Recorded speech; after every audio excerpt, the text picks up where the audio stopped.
Centre de formation Doctrine Christo ouvre ses formations à tous. Vous cherchez à découvrir la présence de Christ dans les Écritures? À raviver la foi qui sommeille en vous? Tout comme les disciples sur le chemin d'Emmaüs l'ont vécu. Tel que relaté dans Luc 24h32, ce centre de formation, CF, a pour but de découvrir Christ dans les Écritures. Il est la parole, connaître Dieu, c'est connaître la doctrine de Dieu. C'est l'objectif de cette école. Elle n'est pas destinée à une élite particulière, mais à toutes et à tous qui veulent grandir dans la foi en Christ. Pour chaque âme passionnée par Dieu et sa parole. Notre vision est simple, mais puissante, rassembler l'Église autour des Écritures et former des disciples. Rejoignez-nous pour explorer la profondeur de la doctrine divine lors de nos cours les mercredis de 21h à 22h. C'est ici que commence votre voyage vers une foi plus profonde et une compréhension plus claire de la parole. Nous sommes joignables au appel WhatsApp, plus 33 07 55 88 54 19, ou via notre site internet, www.doctricristo.com. Nos formations se font en ligne. Centre de formation Doctrine Christo, une école accessible à tous.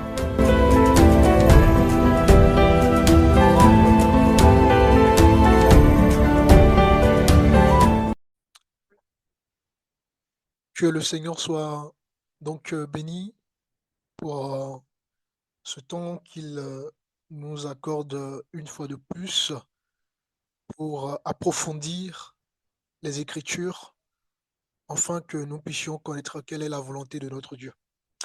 Alors, ce soir, nous allons aborder un sujet très très important qui justement, vous allez le voir quand on va développer le sujet, caractérise pleinement la vie chrétienne et c'est vraiment au cœur, c'est un sujet très central et, euh, et le Seigneur, je pense que nous fera du bien. Il faut être disposé de cœur à comprendre ces choses, car nous sommes donc des enfants donc, de la lumière, appelés à la transformation. Et donc aujourd'hui, nous allons aborder donc ce sujet qui est un sujet fondamental, mais malheureusement mal compris ou parfois rejeté, et pourtant indispensable justement dans la marche avec le Seigneur. Donc il s'agit bien évidemment, comme vous pouvez le voir sur votre écran, de la soumission aux autorités. J'entends, d'accord, donc autorité, toute autorité confondue. Il n'y a pas que les autorités ecclésiastiques, toute autorité confondue. Et vous devez comprendre que on ne peut pas grandir avec Dieu si on ne comprend pas justement ce que c'est que l'autorité. Je répète, on ne peut pas grandir avec Dieu et pleinement être dans le plan de Dieu si on ne comprend pas ce qu'est l'autorité. Parce que triste est de constater, surtout dans notre génération d'aujourd'hui où c'est très très compliqué, les gens sont de moins en moins sensibles à l'esprit et à l'obéissance. Voyez-vous, beaucoup veulent les promesses de Dieu, beaucoup veulent que Dieu agisse, beaucoup veulent de la puissance, de l'élévation et tout ce que vous pouvez vous imaginer, mais malheureusement négligent les principes qui permettent justement d'y accéder à ces choses.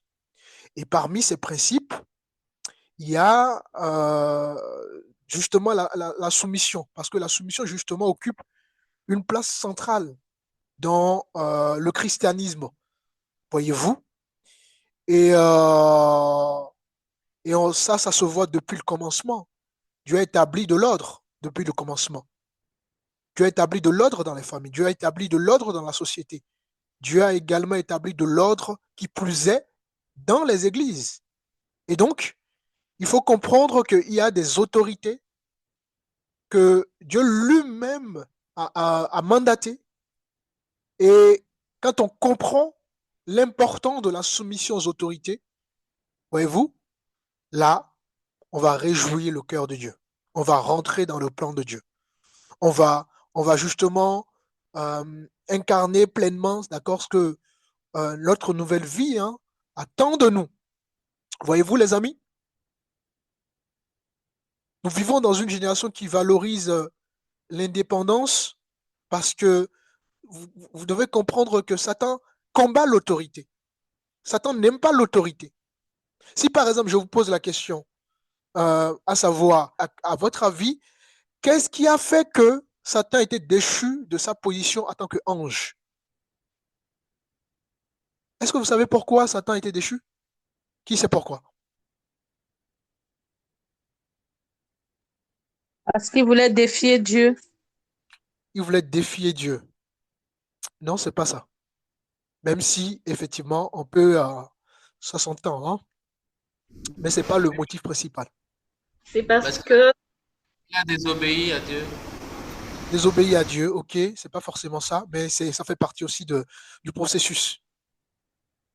Ou c'est bien parce il a envié le trône de Dieu. Il a envié le trône de Dieu, ok, ça fait partie de la réponse, mais c'est pas ça. c'est Quelqu'un parce d'autre? il ne s'est pas repenti et il s'est pas soumis. Il a convoité. Il a convoité Euh, aussi. tu as mélangé la réponse, mais elle est très juste, la réponse, mais elle est mélangée. C'est parce que, premièrement, Satan s'est rebellé contre l'autorité de Dieu. Avant qu'il y ait justement euh, ce désir de s'asseoir sur son trône, avant qu'il y ait justement l'orgueil, tout ça, la première chose, c'est que Satan s'est rebellé contre l'autorité de Dieu. Vous voyez, c'est parce que Satan s'est rebellé contre l'autorité de Dieu. Dieu est assis sur un trône qui est caractérisé par son autorité. Et ça, c'est important. On va bien l'étudier parce que ce coup, on va vraiment le voir sur plusieurs séances, par phase. On va peut-être faire 3, 4 séances et je vais attendre un peu quelques mois et on va reprendre encore parce qu'il y a beaucoup de choses à comprendre par rapport à l'autorité de Dieu.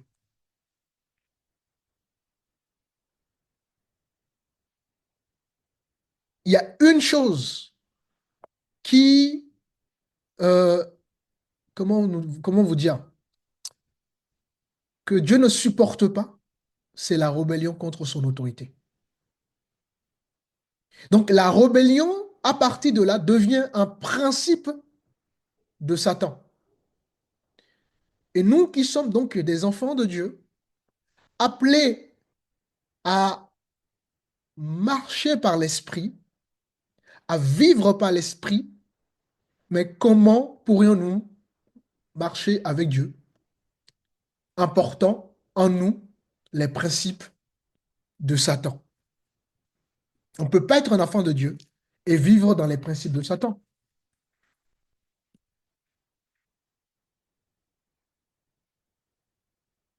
Soyons clairs. Donc, il faut que vous preniez conscience du fait qu'il y a donc dans le monde, disons-nous, deux principes, si on va dire deux principes euh, euh, fondamentaux. D'accord? Il y a donc le principe de l'autorité de Dieu. Et en tant qu'enfant de Dieu, nous sommes invités à donc vivre dans les principes de l'autorité de Dieu. Et puis, il y a, bien entendu, le principe de la rébellion, voyez-vous, satanique si vous voulez.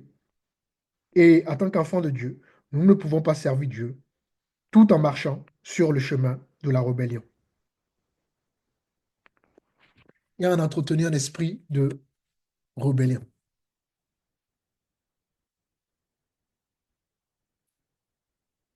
C'est l'autorité de Dieu qui gouverne le monde. Tout est gouverné par l'autorité de Dieu. Le monde a été créé par l'autorité de Dieu. L'Église est gouvernée par l'autorité de Dieu. Nos vies sont gouvernées par l'autorité de Dieu. Et comme nous sommes dans un monde où on prône l'indépendance à outrance, voyez-vous, au point que les gens rejettent toute forme d'autorité, on confond la liberté et la rébellion, et parfois même pour aller plus loin, il y a des chrétiens qui pensent que se soumettre à une autorité, c'est perdre quelque chose. Alors que toute notre vie, justement, Dieu nous invite justement à vivre sous l'autorité. Avant que je ne devienne pasteur, j'ai été sous l'autorité d'un homme, de plusieurs hommes d'ailleurs, mais principalement de mon premier père dans la foi pendant des années. Alors, moi, j'ai appris très tôt, déjà à 16 ans, j'étais déjà un adulte. Je travaillais déjà, j'étais déjà plus avec mes parents. J'ai appris à grandir seul, à m'adapter, à vivre sans mes parents. Non pas parce que je l'ai voulu, parce que les circonstances ont fait que j'ai pas eu cette chance-là, ce privilège d'avoir des parents qui m'ont accompagné. Et donc, vous comprenez que j'avais déjà développé une certaine indépendance. Et quand j'arrive au Seigneur, le premier brisement que Dieu opère, c'est que je sois mis sous l'autorité d'un homme, qui plus tard deviendra mon père dans la foi naturellement. Et il a tellement incarné la figure de paternité que Dieu m'a redressé. Parce que généralement, quand on n'a pas grandi avec son père, qui est donc figure de l'autorité, hein, qui fait donc figure de l'autorité, on est déséquilibré dans la société.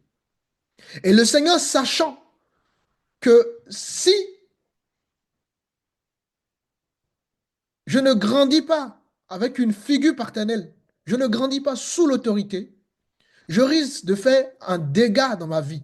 Et qui plus est, je risque de faire un dégât dans mon appel. Alors très rapidement, le Seigneur va établir ce principe dans ma vie. Et à partir de là, je me suis soumis à un homme que je ne connaissais pas. Un homme qui n'est pas de ma famille. Mon premier père de la foi, il est congolais. Moi, je suis béninois. Je me suis soumis à son autorité pendant des années. Il m'a appris à marcher avec Dieu. Il m'a appris les principes de Dieu. Il m'a appris à être mature. Il m'a appris des choses. Je lui rendais des comptes. Il me reprenait, des fois durement. Il me punissait quand il fallait qu'il me punisse. Il m'aimait inconditionnellement. Mais il n'était pas dans les sentiments. Il savait s'il fallait qu'il me reprenne, il allait me reprendre. S'il fallait qu'il me punisse, il fallait qu'il me punisse parce que tout ça, c'est formateur justement pour ma maturité future. Ensuite de ce père principal de ma vie, j'en ai connu d'autres. Et dont j'ai été aussi soumis. À chaque fois que Dieu a permis, il y a eu cette soumission. Et juste même aujourd'hui, malgré que je sois devenu serviteur de Dieu, autonome dans l'appel qui est le mien, je rends des fois des comptes. Ça m'arrive d'appeler mes pères dans la foi de demander des conseils. Vous voyez? Et pourtant, tout n'a jamais été rose avec mes pères dans la foi. David a été un roi. Pourtant, Saoul était toujours dans la royauté, toujours sur le trône. Et pendant ce temps, parce que Dieu a rejeté Saoul, Dieu choisit David. Et Saoul étant jaloux, qu'est-ce qu'il va vouloir faire? Il va vouloir tuer le jeune qui a été oint par Dieu. Et pendant qu'il cherchait à, justement, vous vous rendez compte, à prendre à la vie de David, David continuait à obéir. Jamais David n'a pensé du mal de Saoul. Jamais David n'a murmuré sur Saoul. Jamais David n'a voulu se défendre parce qu'il savait que même si il est oint par Dieu, qu'il est choisi par Dieu et que Saoul était rejeté, alors qu'il était conscient que Saoul était rejeté, et il aurait pu mépriser Saoul. Il aurait pu dire, mais moi, je suis choisi par Dieu. David avait compris que tant qu'il est au pouvoir, tant qu'il est sur le trône, il reste une autorité de Dieu. Et David se soumet d'accord, jusqu'au bout, malgré que ce dernier cherchait à justement, nuire à la vie de David. Mais ce sont des choses qui sont perdues aujourd'hui dans nos églises. Aujourd'hui, les gens ont été impactés justement par euh, la façon de vivre du monde, notamment l'indépendance. Aujourd'hui, les gens ne veulent plus être sous l'autorité de qui que ce soit. Les gens ne savent même plus ce que c'est que la soumission aux autorités. Parce que nous avons tellement tendance à toujours voir l'homme au lieu de voir Dieu derrière. Et c'est ce qui fait que nous sommes dans un monde qui est de plus en plus dégradé, de plus en plus ça va mal parce que tout est dans la confusion, parce que tout est déplacé. Le monde va de mal en pire parce que nous avons changé les règles de Dieu, les règles du divin.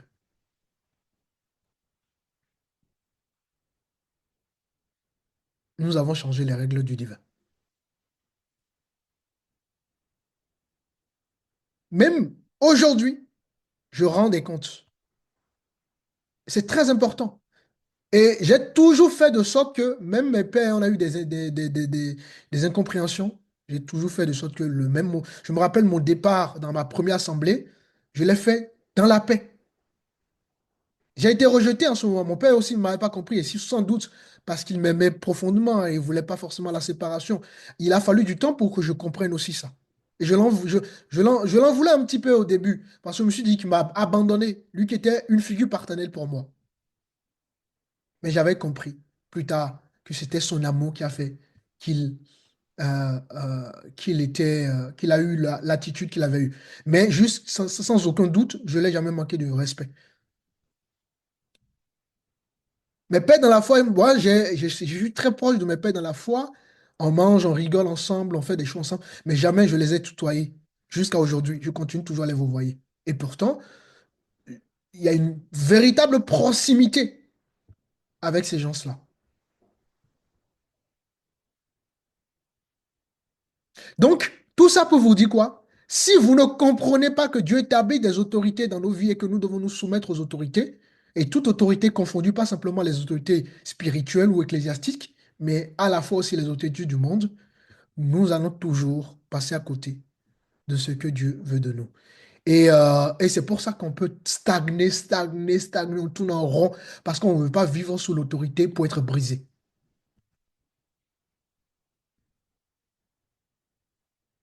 Et aujourd'hui, voilà la génération dans laquelle nous sommes. Une génération qui rejette toute forme d'autorité. On va confondre liberté et rébellion.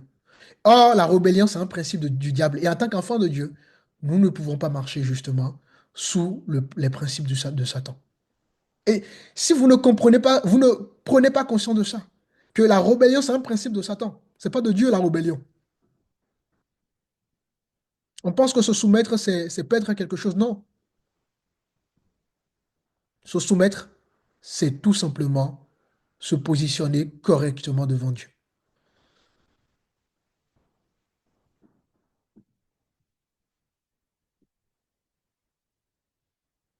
Et vous allez voir que ce coup, et je espère vraiment, l'Esprit va vous parler profondément, l'Esprit va mettre des doigts et va nous amener encore à comprendre ces choses et à mieux vivre dans notre vie de foi. Il n'y a pas de l'indépendance dans la vie chrétienne. Et si vous pensez que vous devez vivre dans l'indépendance, même quand vous devenez serviteur de Dieu, servant de Dieu, vous resterez toujours indépendant à des personnes que Dieu a placées, a mis dans votre vie. Pour la question de l'Église. Et en dehors de la question de l'Église, peu importe votre statut dans la société, vous devez comprendre que se soumettre à l'autorité euh, du monde fait partie, d'accord, des choses que Dieu attend de nous. Alors, nous allons prendre un passage. Est-ce que ça va? Vous me recevez bien?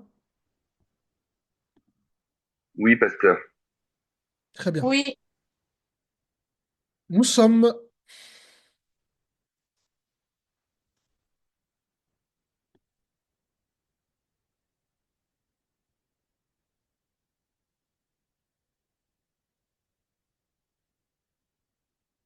nous sommes dans le livre, quelqu'un me prépare Galates chapitre 2 et quelqu'un d'autre Romains chapitre 13. Et soyons très attentifs. D'accord? C'est aussi ça qui va vous permettre de bien comprendre le cours. Galates chapitre 2. Quelqu'un me prépare Romains en attendant. Romains chapitre 13, à partir du verset 1er. Donc Galates chapitre 2, nous allons lire euh, à partir du verset 20.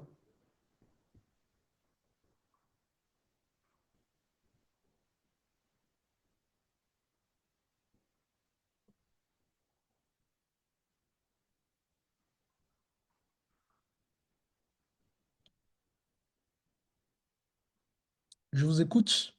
je, je lis la parole. J'ai été crucifié avec Christ. Ce n'est plus moi qui vis, c'est Christ qui vit en moi. Et ce Ok, que très je bien. vis maintenant, C'est bon. Donc, j'ai été crucifié avec Christ.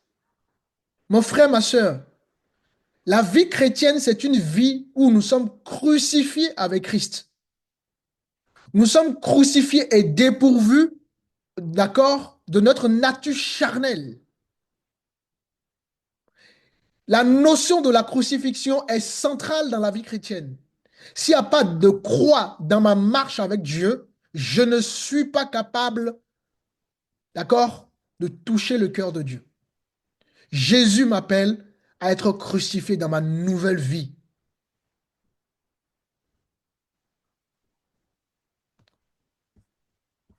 Les enseignements, vous écoutez, les prédications, vous écoutez sur les réseaux sociaux, ce sont des enseignements faux. Qu'on ne vous mente pas. La vie chrétienne, ce n'est pas une vie où on est à l'aise. C'est une vie où on est mal à l'aise. Entre guillemets. Quand je dis mal à l'aise, c'est-à-dire que pas dans son sens, dans le sens, dans le premier sens du terme. D'accord? La vie chrétienne, c'est pas une vie où tout est bénédiction, tout est gloire, tout est élévation. C'est une vie de croix, mes amis. J'ai été crucifié avec Christ. Et si je vis, ce n'est plus moi qui vis, mais c'est Christ qui vit en moi. Question. Est-ce que Christ vit réellement en nous? Est-ce que Christ vit réellement en nous? Parce que si Christ vit réellement en nous, un enfant de Dieu, un disciple du Seigneur qui est conscient de ce principe que Christ doit vivre en lui, comprend, d'accord, que la soumission, c'est de Dieu. La soumission, c'est normal. La soumission, c'est le désir du Père. Maintenant, nous sommes dans le livre de Romains. C'est un petit chapitre que nous allons tout lire, d'accord, pour bien comprendre. Romains chapitre 13. On va lire à partir du verset 1er et je demande là aussi toute votre attention au niveau de la lecture.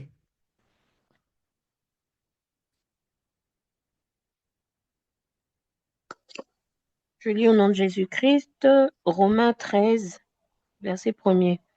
Que chacun se soumette aux autorités qui nous gouvernent, car toute autorité vient de Dieu, et celles qui existent ont été établies par Dieu. Verset 2. C'est pourquoi celui qui s'oppose à l'autorité résiste à l'ordre que Dieu a établi, et ceux qui résistent attireront une condamnation sur eux-mêmes. Verset 3. En effet, on n'a pas à craindre les magistrats quand on fait, quand on fait le bien, mais quand on fait le mal. Veux-tu veux-tu ne pas avoir à craindre l'autorité? Fais le bien, et tu auras son approbation. Verset 4. Car le magistrat est serviteur de Dieu pour ton bien. Mais si tu fais le mal, sois dans la crainte. En effet, ce n'est pas pour rien qu'il porte l'épée, puisqu'il est serviteur de Dieu pour manifester sa colère en punissant celui qui fait le mal. Verset 5. Il est donc nécessaire de se soumettre aux autorités, non seulement à cause de cette colère, mais encore par motif de conscience. Verset 6.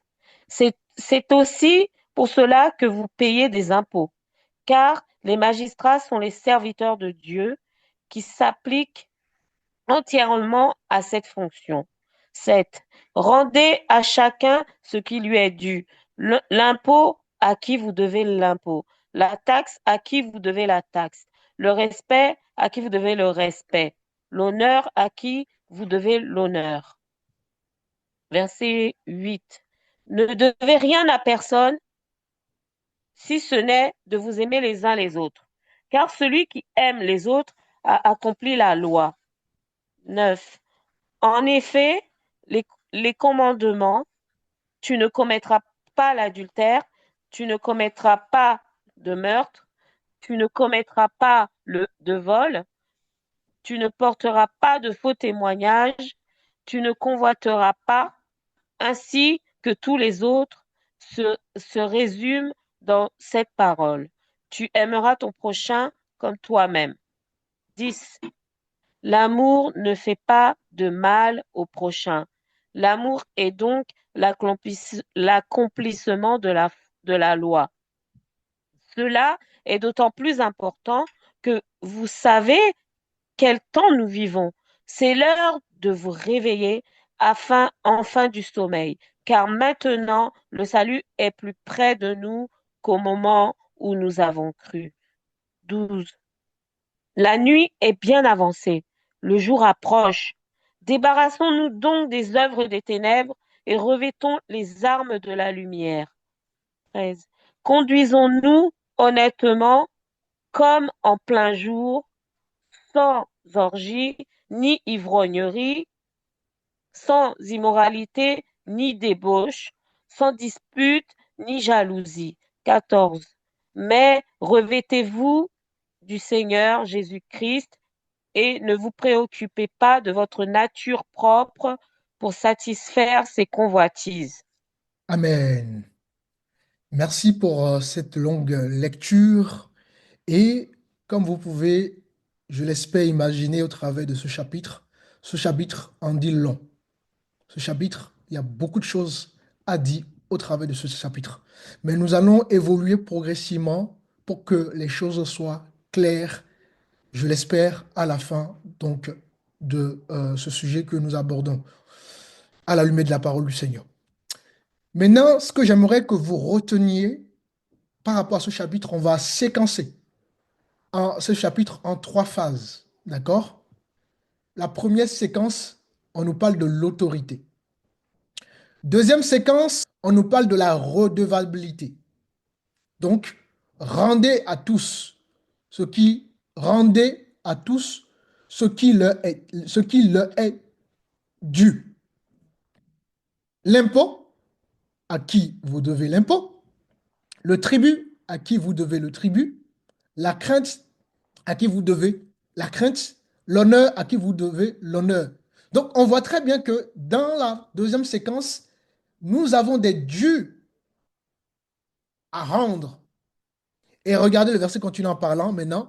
Donc, la deuxième séquence ici, c'est la redevabilité. Qu'est-ce que nous devons et qu'est-ce que concrètement le Seigneur nous appelle donc à faire.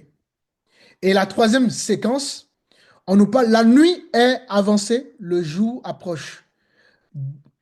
Dépouillez-vous donc des œuvres des ténèbres et revêtons les âmes de la lumière. Alors, on peut se demander, c'est quoi le rapport entre l'autorité et le revêtement? On nous parle de l'autorité dans la première séquence. Ensuite, on nous parle de notre redevabilité, de nos dus. Ensuite, on nous parle du revêtement.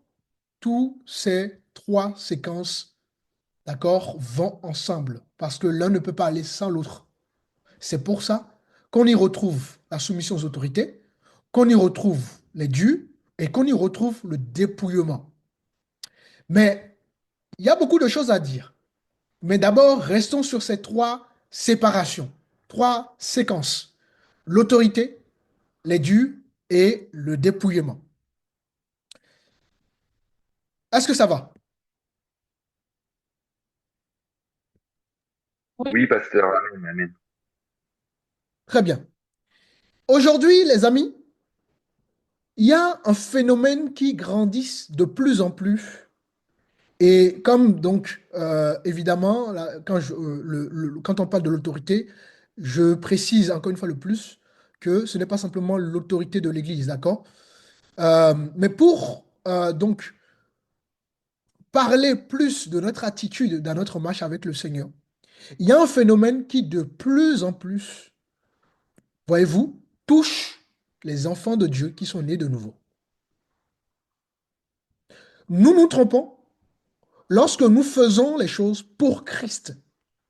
Beaucoup font des choses pour Christ. alors que nous sommes appelés à faire les choses comme Christ. Il y a une grande différence. Je répète, beaucoup font des choses pour Christ, mais très peu comprennent que ce que Dieu attend de nous, ce n'est pas qu'on fasse les choses pour Christ. Ce que Dieu attend de nous, c'est qu'on fasse les choses comme Christ. Et quand vous comprenez cela, ça change toute votre vie. Faire les choses pour Christ peut nous éloigner de Dieu et généralement éloigne les gens de Dieu. Pourquoi? Parce que ça vient de nous-mêmes. Faire les choses pour Christ nous éloigne radicalement, profondément de Dieu. Parce que au lieu que, on a vu, hein, Galates chapitre 2, on a vu, est clair. Quelqu'un peut lire ça en amont rapidement. Pour rappel, Galates chapitre 2.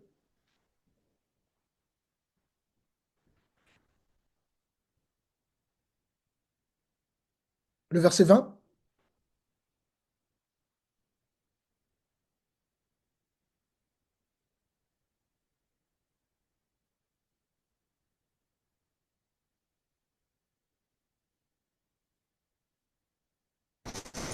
J'ai été crucifié avec Christ.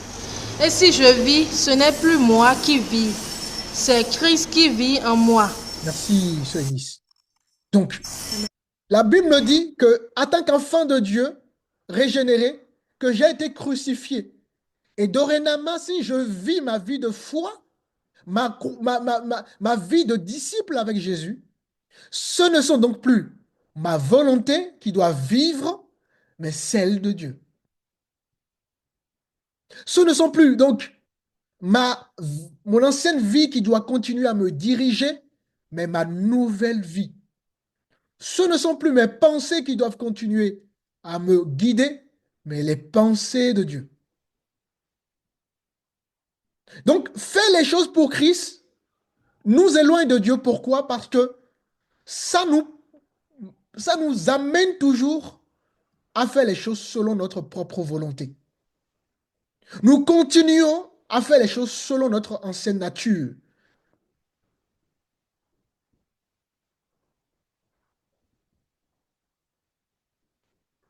Je vais vous donner des exemples concrets.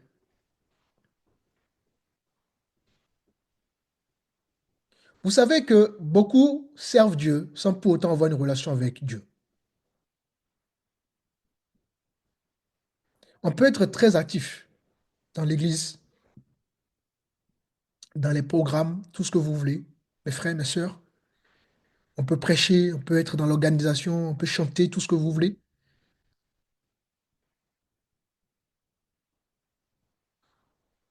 Et ça va être donc faire les choses pour Christ. Pourquoi ça sera faire les choses pour Christ? Parce que on va plus chercher Dieu. On ne cherche plus Dieu. On va faire les choses par nous-mêmes. On a fait beaucoup de choses pour Christ. Seigneur, c'est pour toi que j'évangélise. C'est pour toi que je chante. C'est pour toi que je vais à l'église. Tu fais les choses pour qui? Pour Christ. Mais tu ne vis pas avec Christ, comme Christ. Et pour vous donner un exemple, nous sommes dans Matthieu. Regardez, de façon concrète. Matthieu, chapitre 7.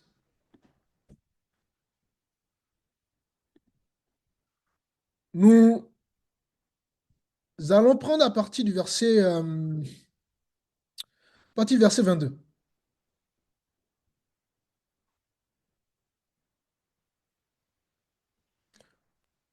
Je lis la parole. Beaucoup me diront ce jour, Seigneur, Seigneur, n'avons-nous pas prophétisé en ton nom? N'avons-nous pas chassé des démons en ton nom? N'avons-nous pas fait beaucoup de miracles en ton nom? Alors je leur dirai ouvertement, je ne vous ai jamais connus. Éloignez-vous de moi, vous qui commettez le mal. Mais, waouh! Quoi? Des gens ont servi le Seigneur. Des gens ont fait quoi? Ont prophétisé. C'est pas de la fausse prophétie, hein. On prophétisait. Des gens ont fait quoi?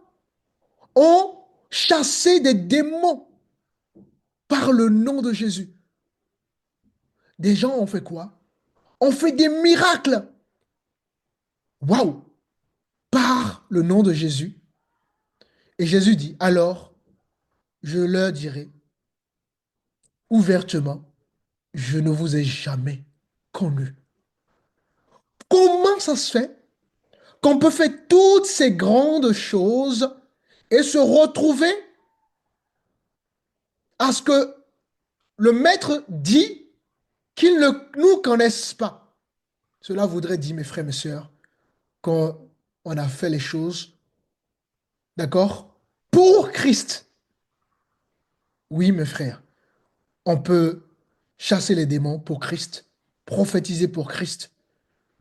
Voyez-vous, faire des miracles pour Christ et non pas comme Christ. Waouh!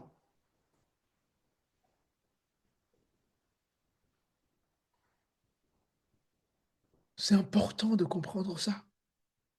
Ce que Jésus attend de nous, c'est pas qu'on fasse les choses pour lui. C'est pour toi, Seigneur, tu vois. C'est pour toi, je me lève à 6 heures du matin. C'est pour toi, Seigneur, j'imprime des flyers, je partage. C'est pour toi, Seigneur, je donne des dons. C'est pour toi, Seigneur, j'évangélise. C'est pour toi, Seigneur, je fais ci, je fais ça.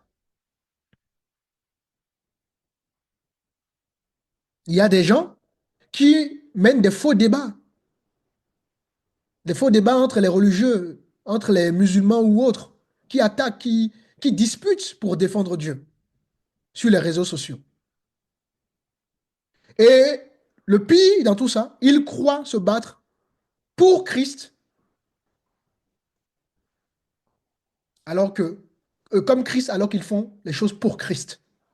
Non, Dieu n'a pas besoin qu'on le défende. Et résultat de tout ça, voyez-vous, les gens ne portent pas du fruit. Et ces débats-là n'amènent finalement à rien au final. Au contraire, moi j'ai déjà vu ses frères et ses sœurs se font ridiculiser. L'évangile, l'évangile, on ne l'impose pas. On ne cherche pas à convaincre les gens, c'est Christ qui convainc les gens. Si nous sommes devenus chrétiens, c'est parce qu'on a été convaincus. Les gens ne nous ont pas forcés à devenir chrétiens. Si vous forcez quelqu'un à devenir chrétien, soit la personne deviendra temporairement chrétien pour vous faire plaisir, mais vous allez voir très rapidement, il va abandonner. Parce qu'il n'a jamais été converti, il n'est jamais né de nouveau.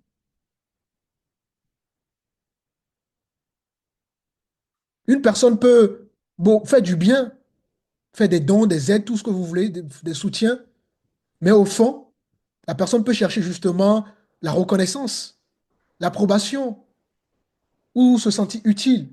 Ça, c'est faire les choses pour Christ. La personne agit pour Christ. Pourquoi?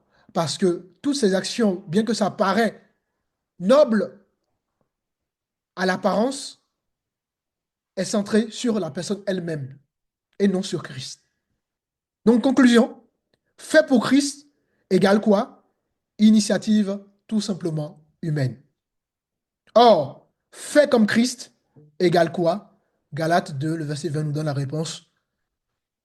Transformation de Dieu dans notre vie. Donc, quand on fait les choses pour Christ, c'est notre propre initiation humaine. C'est nous-mêmes, c'est le moi, c'est l'ego. Or, quand on fait les choses comme Christ, ben on est dans le brisement, dans la transformation. Est-ce que c'est clair? Est-ce que ça va? Vous comprenez? Ça va? Amen, pasteur. Amen. Oui, ça va. Amen, pasteur. C'est très important qu'on arrive à comprendre ces choses. Sinon, vous allez vous épuiser et quand vous allez vous retrouver devant Dieu, ça va être terrible le jugement. Parce que nous avons tout reçu pour faire les choses comme Christ et non pour Christ.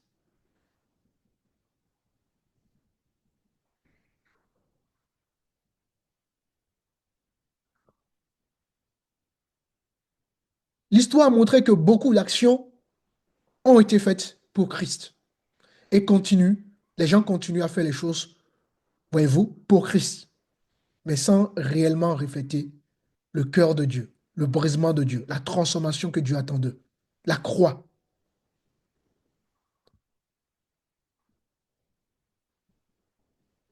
Si nous cherchons à réellement faire les choses comme Christ, mes frères, mes sœurs, avec bien évidemment l'Esprit du Seigneur, avec son caractère, son amour et tout ce que, voilà, tout ce qui va avec, vous allez voir que notre Église se porterait beaucoup mieux que ça. Les dérives même que nous constatons n'auraient jamais existé si nous comprenons qu'il faut faire les choses pour Christ et non, comme Christ et non pour Christ. Et aujourd'hui encore, dans notre marche avec le Seigneur, dans notre marche personnelle avec le Seigneur, nous tombons encore dans cette confusion. Et donc, faire pour Christ, vous l'aurez compris, ce n'est pas ce que Dieu attend de nous. En revanche, faire comme Christ, c'est ce qui justement nous caractérise en tant qu'enfants de Dieu. Et ça n'a rien à voir hein, avec, comment dirais-je, euh, ah oui, de toute façon, ce que je fais, Dieu va comprendre, de toute façon, c'est pour lui je fais. Euh, moi, j'ai, voilà, la preuve, avec mes actions, des gens sont venus dans le Seigneur. Non, les amis. Les gens qui sont venus dans le Seigneur, est-ce que tu sais réellement s'ils sont nés de nouveau? Voyez? Et ça, même là-dessus, on n'a pas de pouvoir pour savoir réellement si les gens même que nous amenons dans le Seigneur sont nés de nouveau réellement.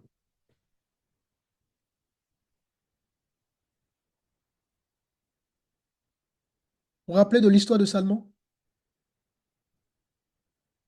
Vous savez, cette histoire m'a toujours troublé, l'histoire de Salmon. J'ai souvent, quand je lis l'histoire de Salmon, j'ai toujours une forme de tristesse.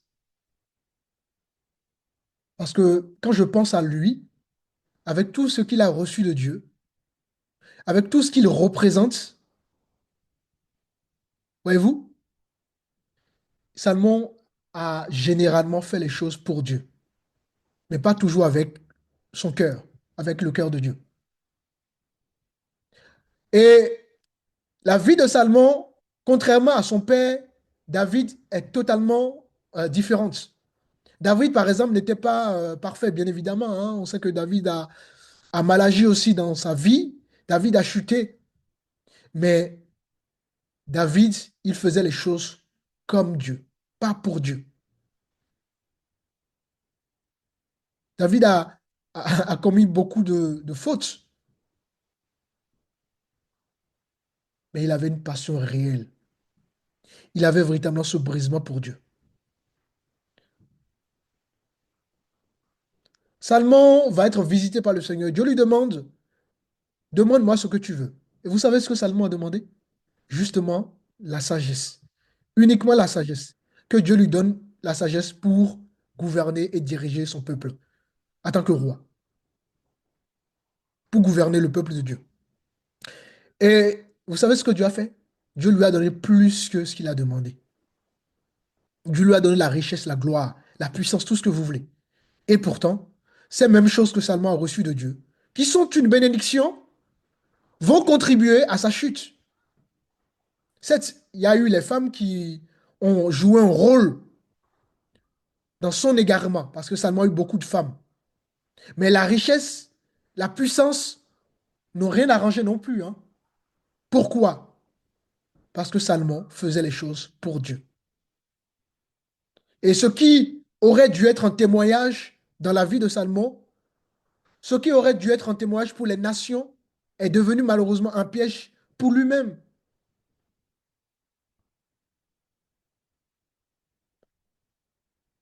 Il a à un moment donné basculé parce qu'il a voulu faire les choses pour Dieu.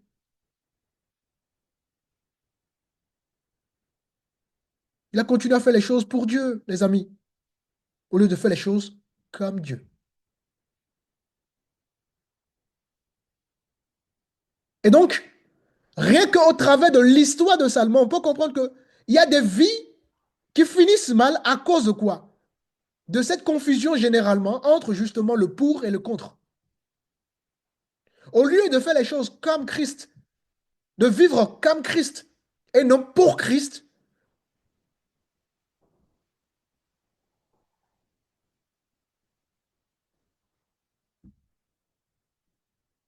on ne peut pas avoir une certaine vie chrétienne encore et traîner encore et continuer à traîner alors que Dieu attend des choses de nous. Faire des choses pour Dieu, c'est beaucoup plus facile parce qu'il n'y a pas de dépouillement, il n'y a pas de croix. C'est beaucoup plus facile que de faire des choses comme Christ. Parce que le comme demande justement le dépouillement. Avec le pour, on va se justifier. Pourquoi je veux me soumettre à Macron? On va se justifier.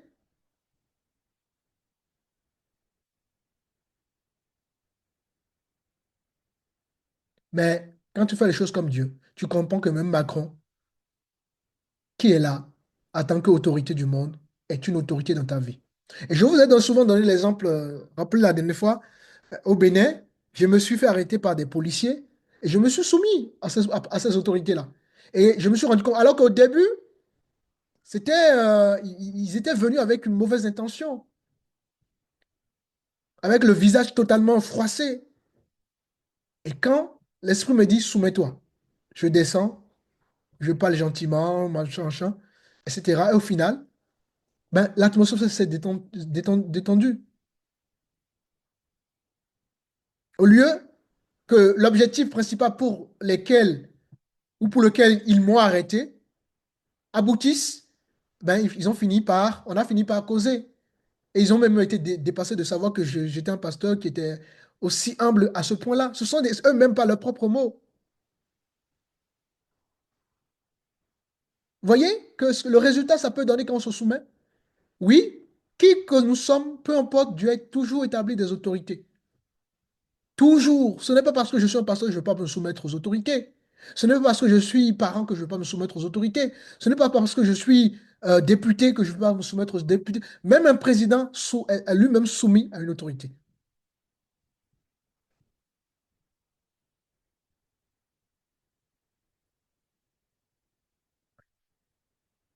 Nous sommes dans Jean.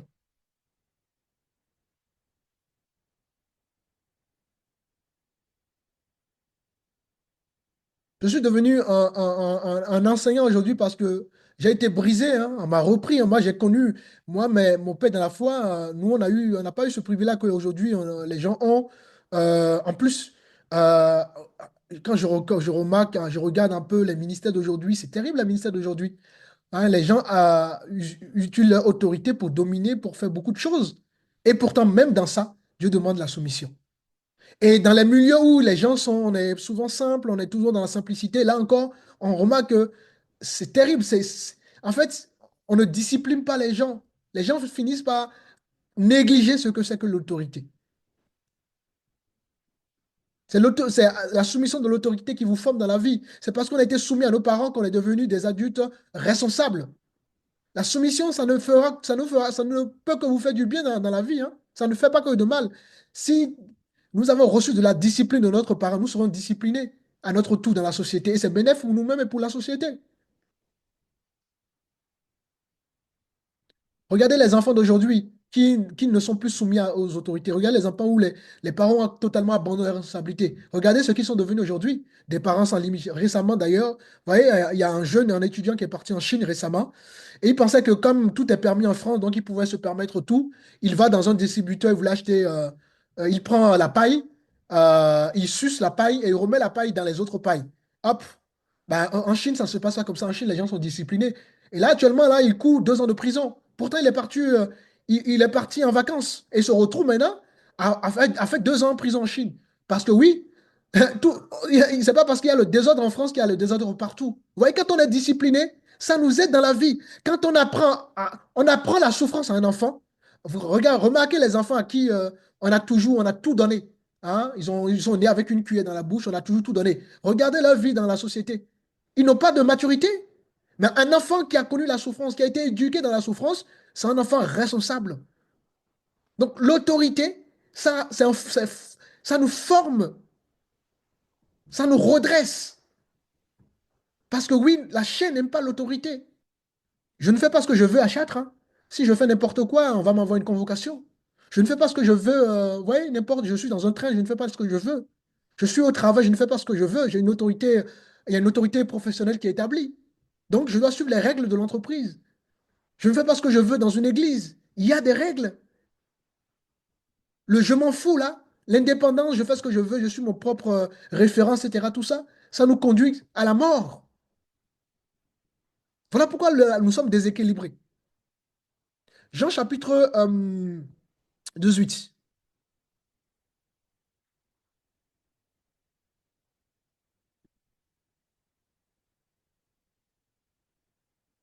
On va lire le verset 10.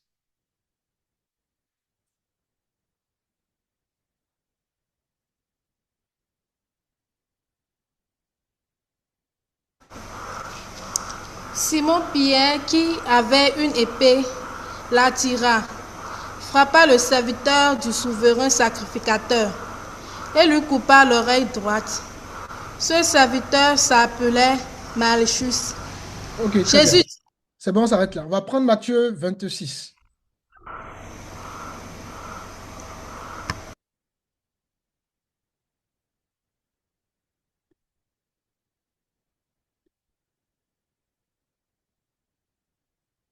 Le verset 52.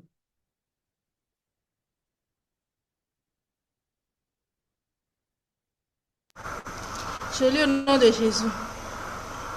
Alors Jésus lui dit, remets ton épée à sa place, car tous ceux qui se prendront l'épée périront par l'épée. Amen. Alors, quelqu'un peut m'expliquer ce qui s'est passé là?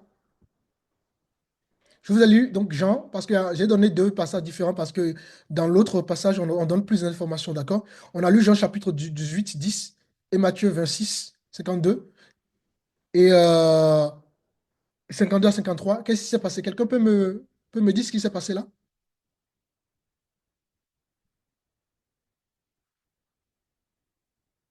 Qu'est-ce qui s'est passé?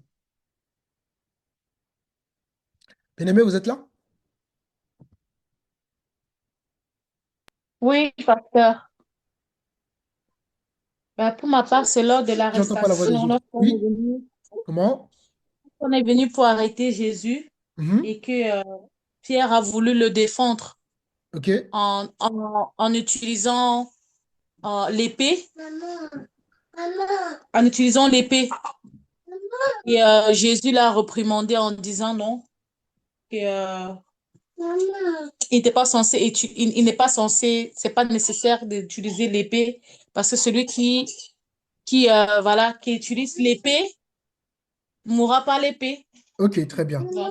Donc ici, dans Jean chapitre 18, Matthieu 26, faisons un constat.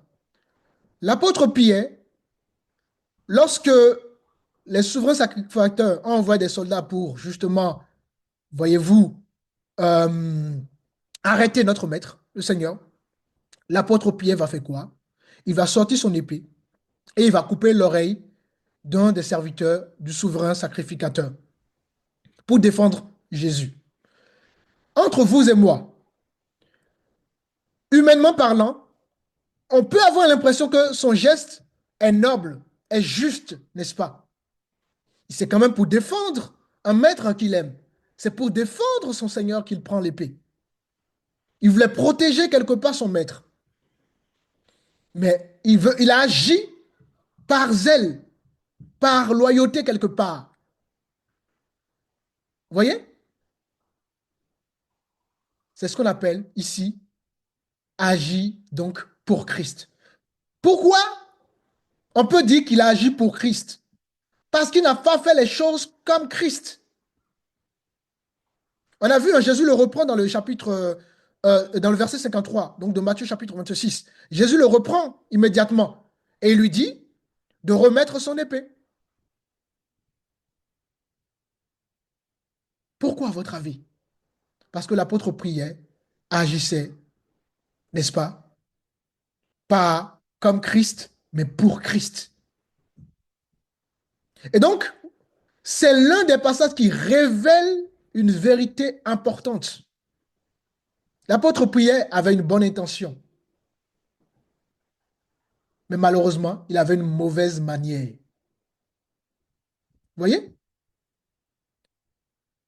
Et surtout, une mauvaise source, parce que sa réaction était une réaction charnelle, au lieu d'être une réaction spirituelle. C'est Christ qui vit en moi. Il voulait défendre Jésus, alors que Jésus était venu se livrer lui-même. C'est Jésus qui s'est livré lui-même.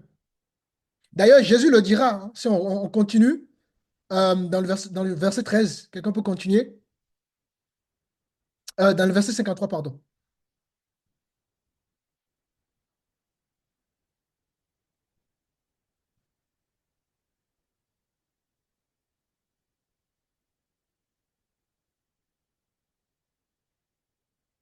Matthieu chapitre 26, verset 53. Je lis au nom de Jésus. Invoquer mon Père qui me redonnerait à l'instant plus de 12 légions d'anges. Comment Oui, donc ça... c'est bon. Donc, Jésus lui fait comprendre que tu penses que je ne peux pas me défendre? Tu penses que je ne peux pas dire à mon Père d'envoyer des légions d'anges pour me défendre? On est souvent comme ça dans notre vie. Fait pour. C'est juste de défendre. C'est juste j'ai subi l'injustice d'une autorité, donc je rejette l'autorité. C'est juste parce que on m'a accusé injustement. On va le voir d'ailleurs. Jésus a été accusé injustement. On va voir quelle a été la réaction de Jésus. Vous voyez, on est toujours dans le charnel et non dans le spirituel. L'apôtre Pierre ici, au lieu d'être spirituel, il a été charnel. Et charnellement, son acte donne une apparence de noble, alors que non, ça n'a rien à voir avec ce que le Seigneur lui demandait. Vous voyez qu'on a vraiment du travail avec le Seigneur, hein. On a un travail très profond avec le Seigneur. On a un travail très, très profond. Ce qui nous semble, nous, honorable, bien, ce n'est pas forcément le cas avec Dieu. C'est pour ça qu'il faut comprendre et connaître la volonté de Dieu. Surtout, sans exception. Seigneur, ce que je vis, le Seigneur peut permettre une autorité qui fait des choses injustement dans ta vie pour te briser, hein. Des exemples, on le voit avec David, hein. David était roi, Dieu permet que Saoul tienne à sa vie pour voir comment David allait se comporter. Et ça a formé justement David pour pouvoir justement accéder au trône.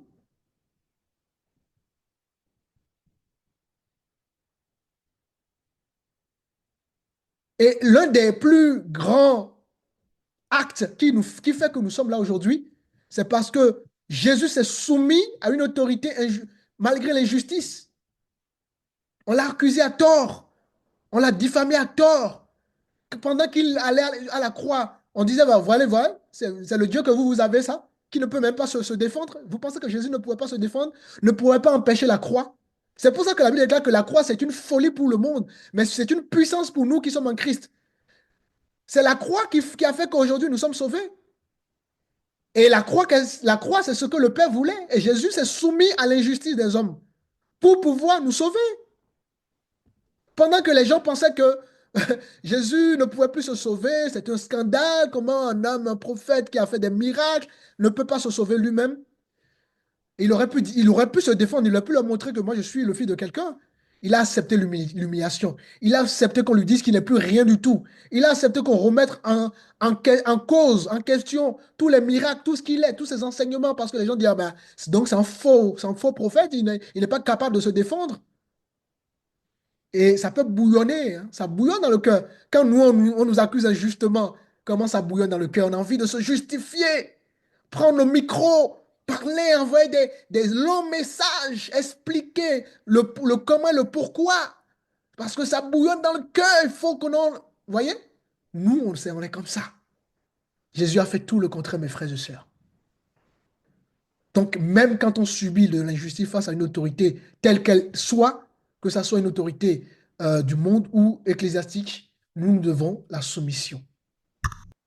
C'est l'injustice qui a fait de nous des enfants de Dieu aujourd'hui.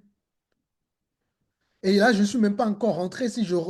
Quand on va rentrer là, je suis qu'au début de l'enseignement. Et vous allez comprendre que même le vrai bonheur pour le chrétien, ce n'est pas tout ce qu'on pense. La vie de chrétienne, je vous dis, les amis, c'est une vie de croix. Qu'on ne vous mente pas. C'est une vie de brisement.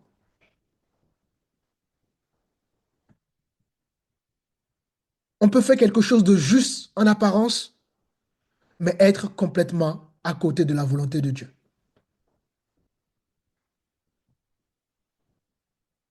Parce que là, l'apôtre Pierre, il pensait agir, bien agir pour le maître. Pourtant, il avait agi pour Christ et non comme Christ.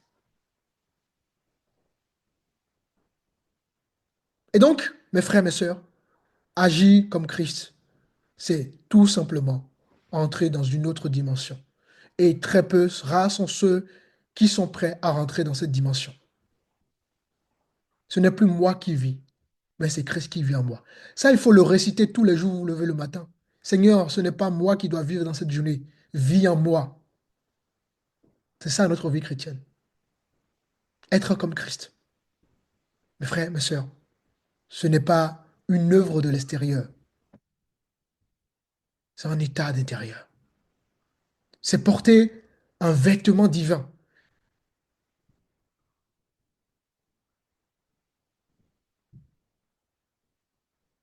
Et le Seigneur nous parle de ce vêtement que nous devons porter et qui d'ailleurs que nous avons reçu à notre nouvelle naissance. Nous sommes dans Galates chapitre 3. Il y a un vêtement que tu as porté en tant qu'enfant de Dieu. Et ce vêtement, tu dois incarner pleinement ce vêtement-là. Galates chapitre 3, j'aimerais qu'on puisse lire le verset 27.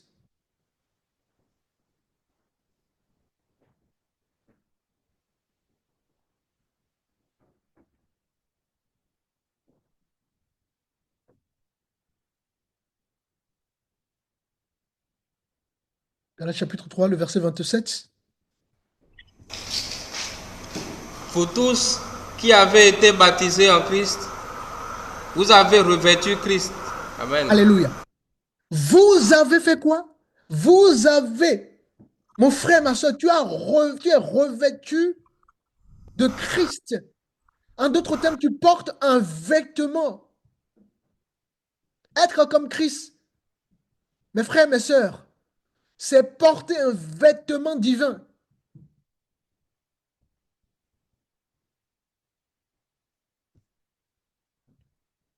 J'ai un vêtement divin sur moi. Tu as un vêtement divin sur toi. Vous tous qui avez été baptisés. Donc, en d'autres termes, si tu es né de nouveau, vous avez revêtu Christ.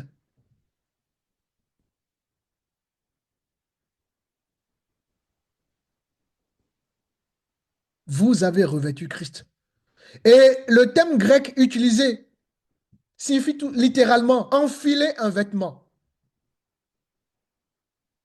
Et tant que tu ne comprends pas cette réalité spirituelle, parce que c'est une réalité spirituelle qui a été accomplie justement à ta nouvelle naissance, vous tous qui êtes baptisés, et chaque jour,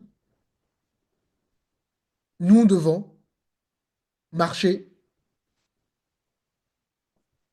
avec ce vêtement-là.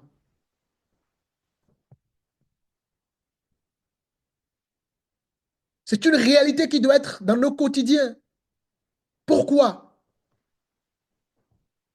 Parce que nous avons un vêtement divin sur nous. Mais aujourd'hui, nous manifestons de moins en moins la vie conforme à ce vêtement que nous portons. Et c'est pourquoi nous allons reprendre Romains de tout à l'heure. Si vous comprenez qu'on a un vêtement, et c'est là la logique qu'on comprend, on va mieux comprendre maintenant Romains chapitre 13. Rappelez-vous, on l'a divisé en 3 séquences. On nous parle des autorités dans la première séquence. Et ensuite, dans la troisième séquence, on nous parle des dieux. Et dans la deuxième, pardon, et dans la troisième, on nous parle justement de ce vêtement. Vous voyez qu'il y a un lien. Donc, nous sommes au verset 12. On va lire jusqu'au verset 14. La nuit est avancée. Le jour approche. Dépouillez-vous donc des œuvres des ténèbres. Donc, pour se soumettre aux autorités, il nous faut le dépouillement. Sans dépouillement, il me serait difficile de me soumettre à, à Macron. Il me serait difficile de me soumettre à une autorité telle qu'elle soit. Il me serait difficile de me soumettre à mon mari, de me soumettre à mon père, à ma mère, de me soumettre à mon pasteur, de me soumettre aux autorités ecclésiastiques, de me soumettre aux autorités, aux magistrats, aux avocats, aux policiers, aux juges. Sans dépouillement, il me serait difficile de me soumettre à toute forme d'autorité. Toute autorité sur ma vie, telle qu'elle soit, travaille pour Dieu. Et les autorités qui existent ont été quoi? Instituées par Dieu. Donc, qui a institué les autorités? C'est Dieu et non les hommes. Voilà pourquoi un chrétien charnel voit toujours les hommes et un chrétien spirituel voit au travers des hommes toujours Dieu. L'autorité, ce n'est pas quand on a des avantages, hein, ne comprennent pas. La relation avec Dieu, c'est d'abord au travers des canaux.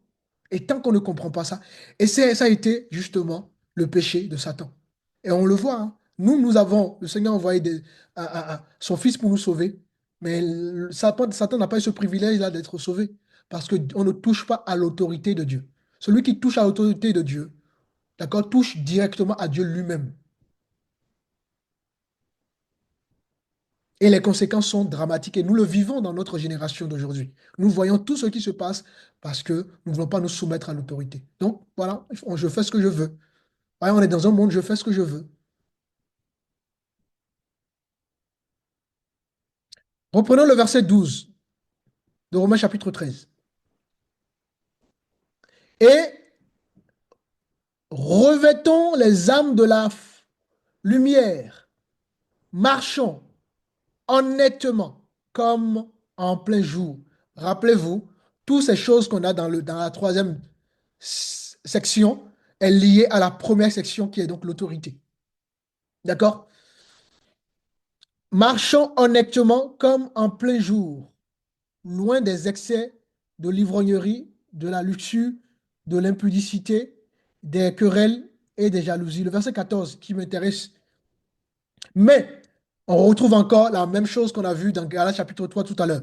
Revêtez-vous du Seigneur Jésus-Christ et n'ayez pas soin de la chair pour en satisfaire les convoitismes.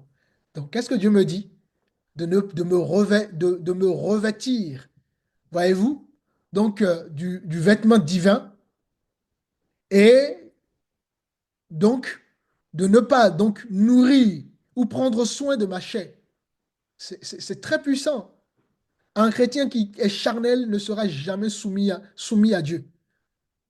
Un chrétien charnel il serait difficile à un chrétien charnel de voir Dieu dans sa vie. Et pourtant, c'est Dieu qui permet des situations dans sa vie. Mais il va toujours être là à se plaindre, à se plaindre, à se plaindre. Vous savez, les gens qui se plaignent, ils n'y vont nulle part, hein. On est toujours là en train de se plaindre d'une situation ou de quelqu'un. Alors que Dieu peut utiliser la personne qui est à côté de toi pour t'amener à être brisé, pour t'amener à avoir un caractère, pour t'amener justement à rentrer dans le plan de Dieu. Mais toi, tu vas toujours voir la personne. Il est mauvais. Elle est mauvaise. Elle est ceci. Voilà, ceci. J'aime pas la personne. J'aime pas le visage de la personne. J'aime pas sa façon de parler. J'aime pas ceci. On est comme ça. Ça, c'est la chair. Voyez?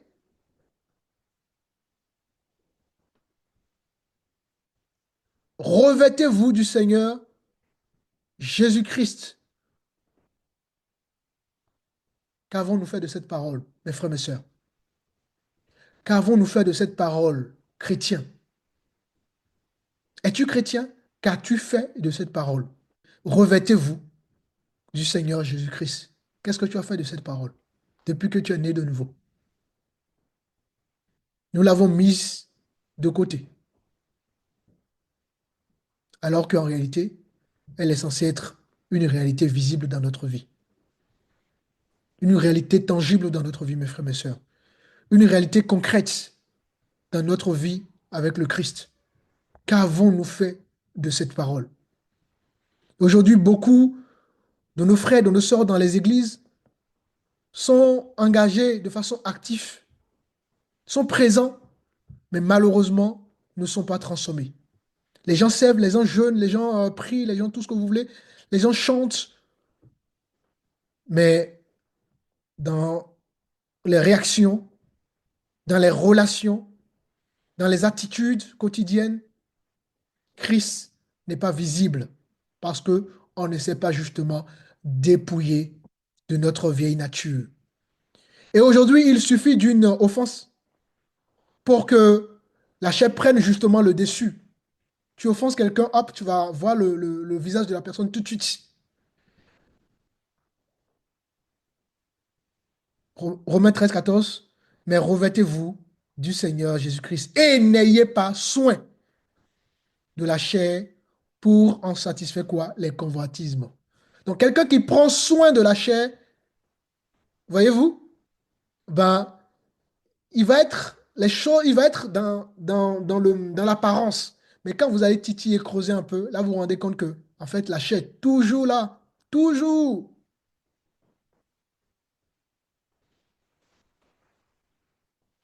Malgré que nos autorités sont souvent influencées par Satan, prennent des mauvaises décisions. Parfois, on est injustement voilà, accablé.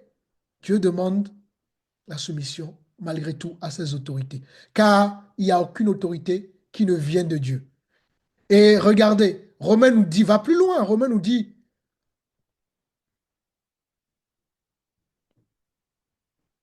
dans la première section, je suis au verset le verset 4, le magistrat est serviteur de Dieu. Oui, mon frère, ma soeur, ne regarde pas le magistrat comme un païen. Regarde-le comme une autorité établie sur ta vie.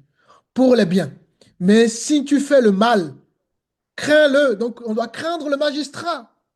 Il est un homme, mais il a une autorité établie. Parce que s'il n'y avait pas ces gens-là, vous vous rendez compte le monde dans lequel nous sommes, on serait dans un monde d'insécurité. Nos maisons ne sont pas en sécurité. Il y aura une guerre civile partout.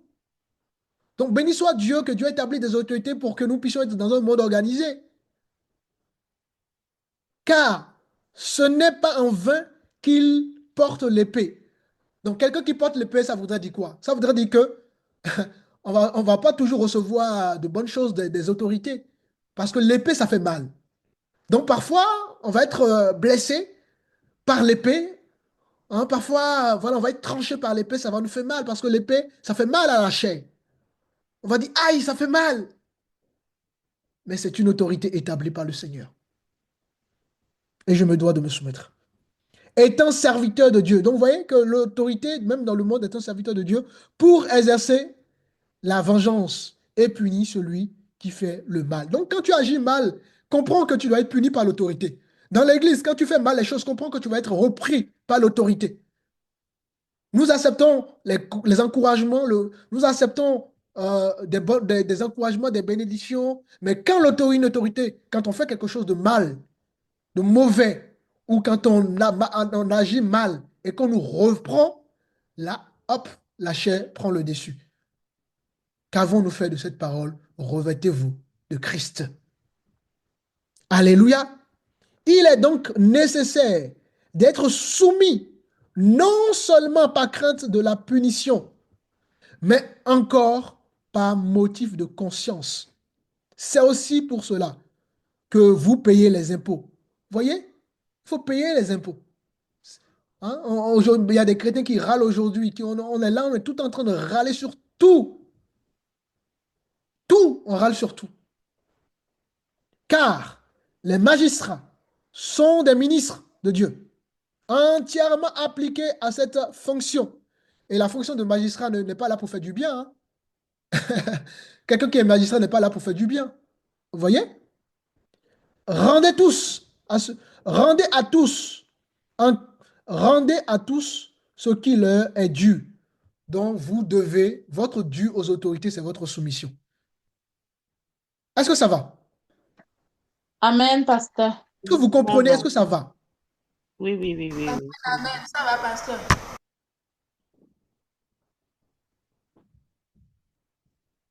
Il suffit d'une offense aujourd'hui pour que la chair prenne le dessus, d'une contradiction pour que l'orgueil s'exprime, d'une frustration pour que l'amertume apparaisse. Et la Bible est claire. Toujours, je suis dans Romains chapitre 13.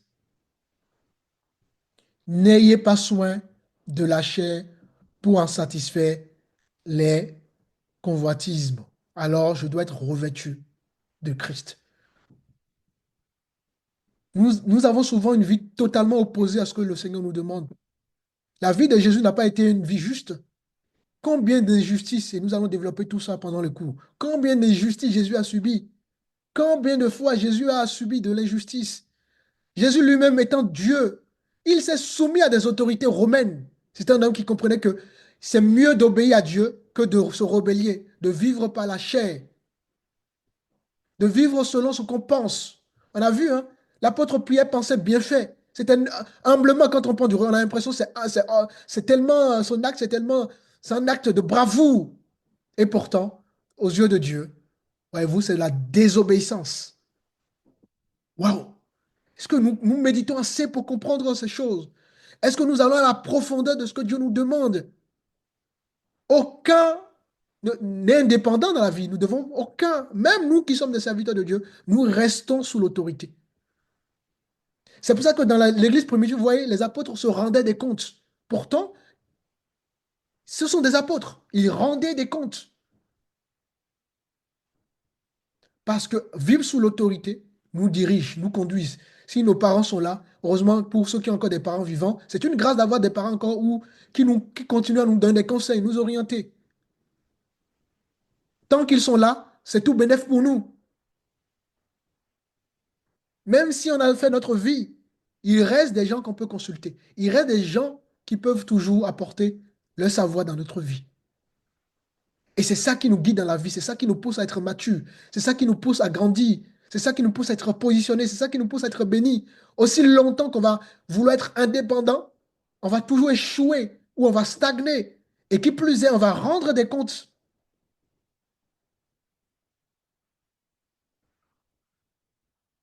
Et quand les gens, voyez-vous, sont charnels, quand, quand il y a des contradictions et que l'orgueil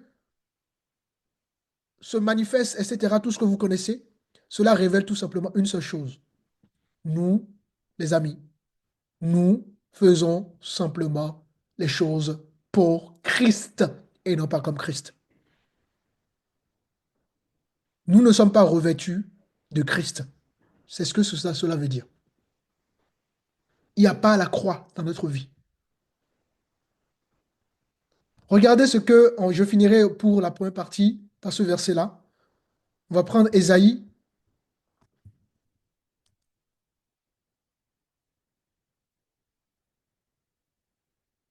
Voyez-vous de qui on parle dans ce verset? Seigneur Jésus-Christ. Seigneur Jésus. Et qu'est-ce qui a attiré votre attention dans cette lecture que vous avez faite? Quelque chose vous a attiré particulièrement? Oui, sa non-réaction. Alléluia, c'est le mot juste que tu as trouvé, sa non-réaction. Parfois, nous allons subir des injustices. Attention, et c'est dommage, c'est vrai que nous sommes malheureusement dans une société où les autorités abusent de leurs autorités, que ce soit les autorités païennes et même ecclésiastiques. Les gens vont utiliser leur position pour abuser. C'est vrai, ce sont des réalités réelles. Mais la réaction que nous devons avoir doit toujours être spirituelle, remplie de croix. Pendant que Jésus subissait de l'injustice, il se confiait à son Dieu. David, quand il se faisait pourchasser par Saoul, il priait pour que Dieu lui rende lui-même justice. Il ne se rebellait pas. Parce que la rébellion, c'est un principe satanique. Quelqu'un qui se rebelle va à l'encontre de tout ce que Dieu attend de lui. Et parfois, le silence vaut mieux que la réaction. Prier, remettre certaines choses à la place. Parfois, il faut discerner parce que parfois, ce que nous-mêmes, on peut identifier comme abus peut ne pas forcément être un abus. Ça peut être qu'on ne veut pas se soumettre à quelque chose. On a du mal et on va le prendre comme de l'abus. Donc, il faut aussi qu'on puisse être capable de discerner le vrai abus du faux. C'est son nom, silence. Il a gardé silence. Il n'a pas ouvert la bouche. Et sa mort est devenue une puissance. Si Jésus devait montrer qu'il était Dieu, qu'il avait les âmes, qu'il n'était pas n'importe qui serait sauvé? Qui d'entre nous? Mes frères, mes sœurs, comprenons ce que Dieu attend de nous. Comprenons que les autorités sont établies par le Seigneur, tel que soit leur âge, leur niveau. L'apôtre Pierre n'était pas un homme instruit, n'a jamais été à l'école, mais c'était l'homme le plus instruit dans sa vie spirituelle, dans les choses faites, parce que Dieu lui a donné une capacité que même les pharisiens qui étaient des hommes instruits n'avaient pas. L'autorité, c'est quelque chose qu'il faut prendre conscience, parce que c'est ça qui détermine notre vie. C'est ça qui va vous former dans la vie. C'est ça qui vous... je vous dis toujours, je suis ce que je suis parce que j'ai eu des bonnes autorités dans ma vie. J'ai eu la chance d'avoir des autorités qui n'ont pas abusé. Et même si ça a été le cas, il fallait que j'ai une autorité dans ma vie. Parce que si j'étais indépendant, regardez les gens aujourd'hui, ils ont créé des églises sur les TikTok, sur les réseaux sociaux, et ne veulent rendre des comptes à personne. L'église de Dieu, c'est pas ça. C'est pas de l'indépendance. Il faut rendre des comptes. Il y a, il y a, il y a, il y a, il y a de la, il y a, il y a, il y a, il y a, il y a une organisation.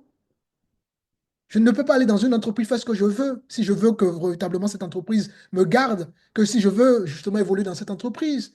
Il faut que je sois capable de m'aligner justement aux principes et aux règles de cette entreprise-là. C'est ça qui va permettre à ce que j'avance dans cette entreprise-là.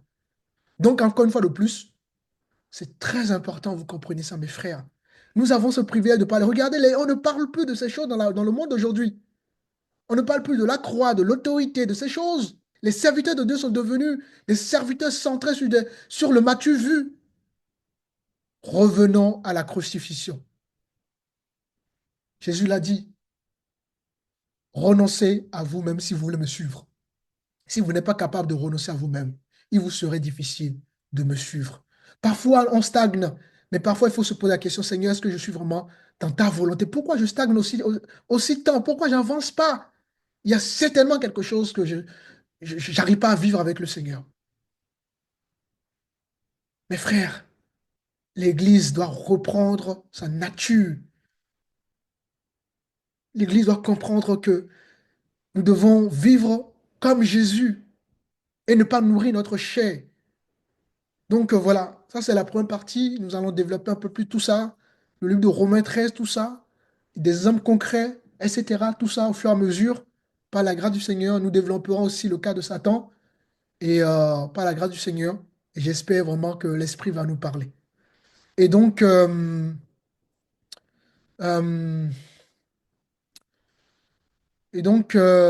donnez-moi 2 secondes. Et donc voilà, pour aujourd'hui, le cours d'aujourd'hui, vous avez, je vais vous envoyer le lien du questionnaire. Je bénis tous ceux qui ont répondu au questionnaire. J'ai vu que il y a eu des réponses, et ça c'est très bien. J'ai vu des réponses très très intéressantes. Ne vous inquiétez pas, hein, on prendra un temps, une séance. Lors d'une séance, on va prendre le temps pour examiner tout ça, par la grâce du Seigneur. Donc, continuer à répondre aux questions au fur et à mesure, d'accord? Et donc, voilà pour aujourd'hui. Est-ce qu'il y a des commentaires, des questions? Je vous laisse la parole, par la grâce de Dieu.